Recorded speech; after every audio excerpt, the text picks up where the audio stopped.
you led the large-scale federal response to Hurricane Katrina under, I think anybody would agree, incredibly challenging conditions. Could you share a story from that experience that really kind of encapsulates what crisis leadership means to you?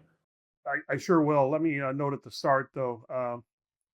I was sent down to New Orleans a week after the storm came ashore. Yes, sir. The president asked me to go down and assist Mike Brown, the FEMA administrator, and basically focus on New Orleans because there's a general, at least a general perception in the public and probably in reality that we were failing in New Orleans. There were things that were happening there that kind of defied imagination and questioned whether or not the government was really doing what they were supposed to. I got there a week after the storm came ashore. In about 4 or 5 days, we were able to stabilize the response, unify the effort, and kind of put the pieces together that would allow us to go in a unified response. And then that Friday, Secretary Chertoff called me to Baton Rouge, where Mike Brown was headquartered. And on my way into the building, I talked to a woman that worked for FEMA, and she told me how proud she was of the response, how emotionally draining it was for her to deal with these people every day and then go back to her hotel room at night and then see her agency and her leader vilified on television, which was what was going on. And I looked in her eyes and I felt real compassion and empathy for that woman.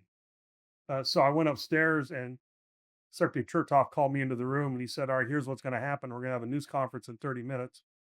You're going to relieve Mike Brown of the entire response coordination. He's going to go back and be the FEMA administrator." We then went out and did what was arguably the most uncomfortable press conference I've ever been involved in. And after that, Mike Brown stormed out, and a week later, he resigned as a FEMA administrator. Secretary Chertoff basically said, "You're in charge," and left. And I kept thinking about that woman. So I put out a directive that everybody was in the building. It was called a joint field office in Baton Rouge, was to assemble on the first floor so I could talk to them. And there were thousands of people in this sprawling complex that was there.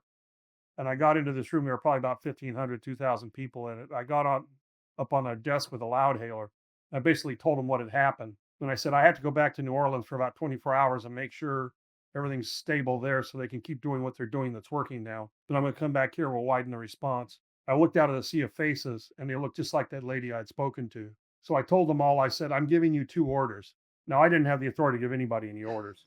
But there's an old saying, you don't have sovereignty unless you can exert it. Um, so I said, first of all, you're to treat anybody you come in contact with that's been affected by this storm as if they were a member of your family, your mother, your father, your brother, your sister, whatever. If you do that, you're probably going to overdo from time to time what you're trying to do, but that's okay at this stage of the response. Once you're focused on treating these people like they're a member of your family.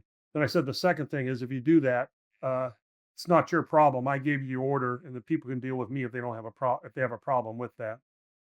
And at that point, there was a collective sigh in the room, and some people started openly weeping. And I guess to put a short end on it, nobody had ever told them in very simple terms what the mission was. Nobody had ever given them a standard to think about what they were doing that could unify the response. And nobody had ever told them that somebody had their back. Those are tremendous. I mean, just you got everybody on board. You met them where they were. You empowered them to do the job. You told them to be humans and to care about those people that they're trying to help. And as you say, you had their back, and you were if somebody's got a problem, come to you. That's tremendous.